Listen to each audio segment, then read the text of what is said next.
While I haven't done a tier list yet, let me know in the comment section below if you would like me to do one. I do think there are 3 top contending decks at the start of the Arcasia's Island metagame. One of them is going to be Ruby Sapphire, the other one is going to be Sapphire Steel, and the third one is what I'm showcasing for you today. It's going to be some variation of Amethyst Steel. I think Amethyst Steel is in a really good position. It's probably finally overtaken the Ruby Amethyst decks, in my opinion, in terms of its coverage, in terms of matchups.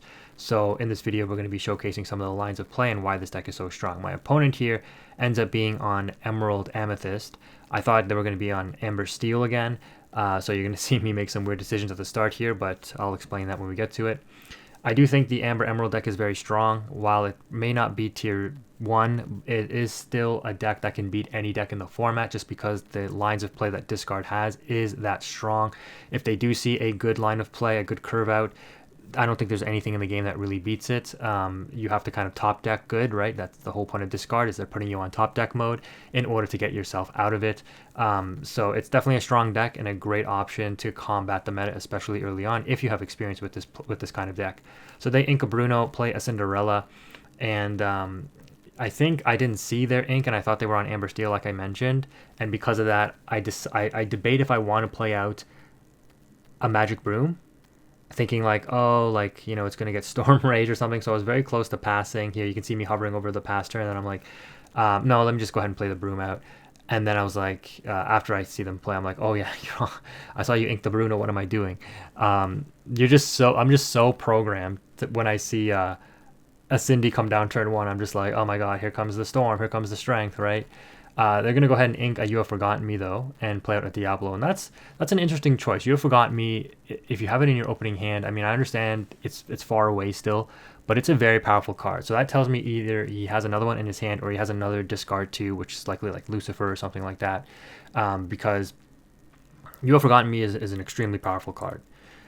But I will say, in my opinion, the Amethyst Steel deck is a good counter. So this is a pretty tough matchup for my opponent. But Amethyst Steel is a great counter to discard decks. It's not necessarily a super easy matchup, but it's one of the better matchups into discard. Whereas when you compare something like Ruby Amethyst into discard, Ruby Amethyst continues to have just like a really tough time. So here my opponent goes a hard cast on a Mother Knows Best, and I'm like, okay, that does seem a little desperate. You know, I was on the draw, so I have the extra card, which, you know, to be honest, guys, like against discard, going second is actually not that bad of a choice because you have the extra card and they don't really develop like high-end threats. They could get strong setups, don't get me wrong, with like getting Diablos out early and Prince John setups going, and you just like lose the game off that because they just have the tempo. But in general, like if they have a slower start or they don't have all their combo pieces, like here he's inking a Kita, so I'm like, okay, either you have a second Kita, or you just don't have the line of play to go the Under the Sea, right? We go ahead and sing another Mother Knows Best, bouncing back both my characters because it's a song. So the Muses will take care of the Diablo bounce, and the Cinderella singing will take care of the character that I played. So I'm gonna go ahead and ink Friends, and yeah, I just, you know, we have to make sure that we can see what we're inking. I'm gonna play out Smee, play out Broom, and play out Diablo. So I just basically replay what was bounced plus an additional card in the Broom, and I'm feeling pretty strong. And this is why Amethyst Steel can be good, is that it can actually contest what's being bounced, and it has enough draw that it can contest with the discard. Now, whether or not you actually want to contest with the discard is another story. Now here you can see the new card in the Tramp, and this is one of the reasons why Emerald Amber got really strong.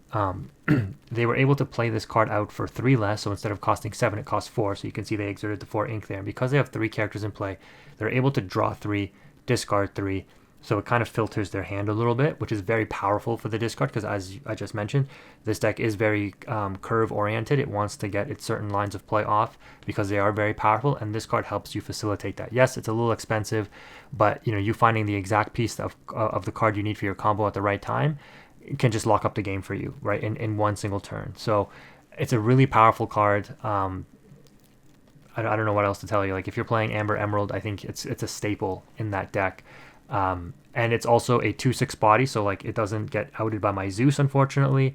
It does get brawled, thankfully, but yeah, Zeus doesn't take it out in one shot, and it quests for 2 as well. So it's a pretty good, and it's a 7 cost card that's automatically reduced right? Based on the number of characters you have in play. So not only do you play it out cheaper, but you have a 7-cost singer on board for like singing Together Under the Sea, for singing Bruno's, for singing anything else. Like the card does a lot for the deck.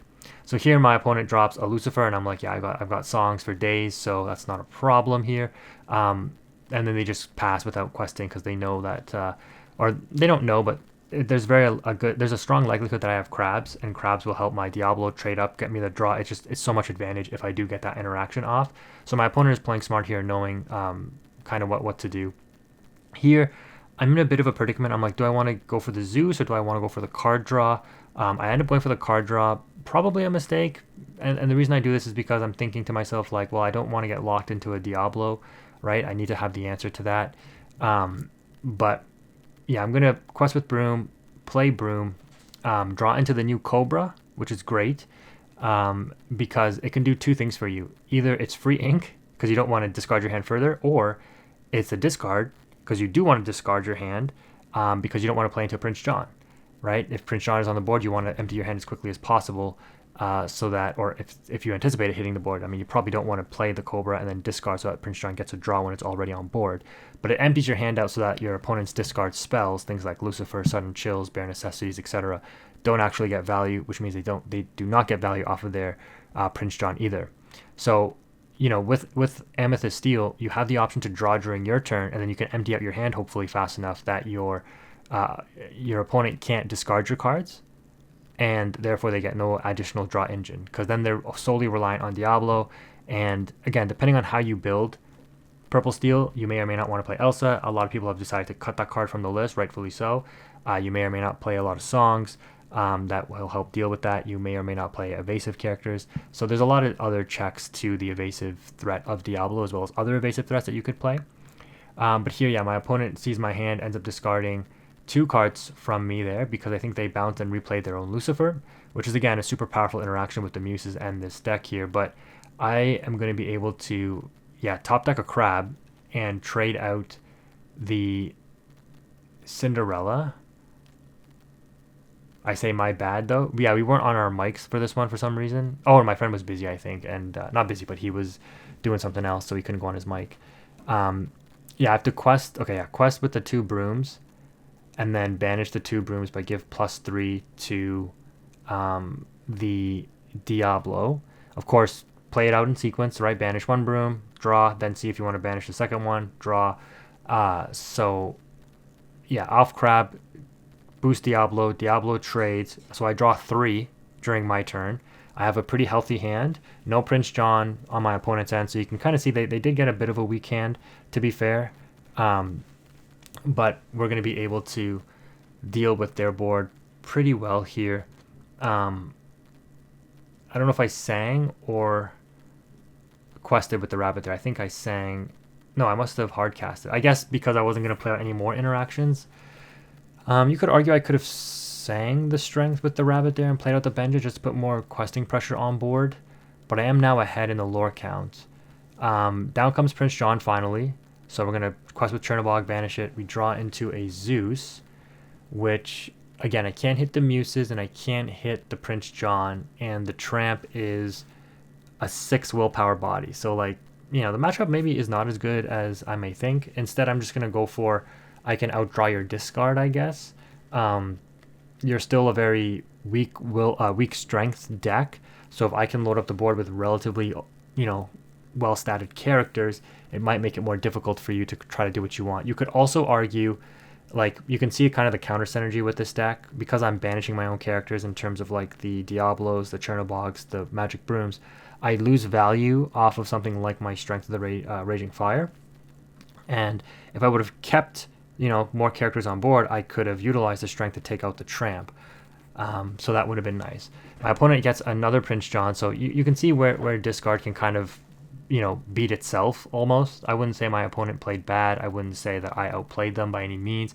I think they just lost to what the deck is, right? And this is the same thing that happened to Zan in the North American Finals in top 4 against Ed. He played really well and he played as best as he could, but the deck kind of let him down. And I remember watching the matchup with Morgan in top 8. I mean, I know that's Emerald Steel and this is Amber Emerald, but the discard concept is the same. And Morgan actually commented on my video, and we both kind of agreed that Emerald Steel or just discard in general kind of just loses to itself, because you have to make calculated risk plays against discard. You can't put them on you just have everything all the time to get the best combinations of cards to just blow me out, right? Discard my hand, bounce all my board, just control the game, go wide, quest out, win the game. You have to take a risk and say you just don't have every single piece, and I'm going to put you on you don't have this piece based on how you're playing, and therefore I'm going to go for a certain line of play.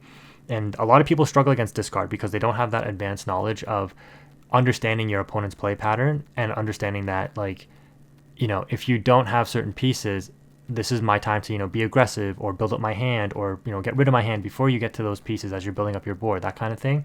So you can see here the game just completely flips on its head for the simple fact that I had a hand and my opponent finally gets discard with the Prince Johns on board. Off of that, You Have Forgotten Me, the discard 2 nets them +4.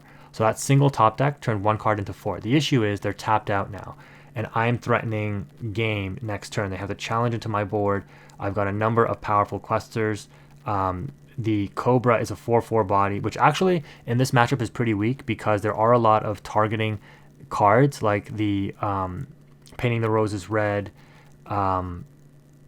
Heffalumps, things like that would just target the Cobra and would instantly banish it. So this is one of the matchups where Cobra is actually not so good to be played unless, like I said, you really want to facilitate the discard of your hand quicker before the Prince John comes out. And it is a very overstated card, right? A 4/4 body for 3, and it gains you 2 lore, so it can help you close games out as well. But yeah, they get another tramp, they play it out, and they draw 5, right? You can see how crazy this card is. This tramp cost them 2 to play, and they drew 5 to filter their hands, and they have to discard 5 now. But if my opponent is tapped out here, but if they definitely see Kita and Under the Sea in that draw 5, right? They literally drew 4 cards off of the You Have Forgotten Me, and then 5 cards off the tramp. They drew 1/6 of their deck pretty much. So it's yeah, you probably definitely had seen Kita and Under the Sea there, but you just don't have enough to play both. And as a result, if I didn't win this next turn, I lose next turn, right? Like, that's the explosive power of discard if you actually get the powerful combination lines of play. So my opponent is going to be able to do some stuff here. So because they played the song or sang the song, The Sudden Chill, they're going to be able to Muse bounce my Benja, which prevents me from 2 lore. The Sudden Chill ends up discarding my Honey Marin, which is again another burn card for Amethyst, one of the new cards in the set. But they have to deal with the rest of my board, and their board just isn't strong enough to try to contest. So they do the right thing in taking out the crab during their turn, so I can't cycle it or banish it during my turn to get the additional proc. But I have 3 questing power on board, and if I just top deck a non-questing Source of Lore, which I have a ton in the deck, I win the game. This is another card that's a killer for the discard decks, whether it's Emerald Steel or Amber Emerald. If you're playing Steel, I think Pete is still a 4 of in pretty much every list. It's ink at worst. At best, it can win you these kind of games against the Ruby decks, against the Emerald decks, against any kind of discard deck. Just locking up actions is such a powerful tool here. Like, if they can't quest for game this turn, which they can't, there's nothing they can do, right? You can see there they did not have the Under the Sea. They saw the Diablo too late, obviously. But even the Aerial is not going to get them out of this mess, because Aerial could find Under the Sea as well to clear my board, but Under the Peat they can't. So that's going to do it for game 1. We end up taking that one, and I'll be posting up game 2 in just a bit.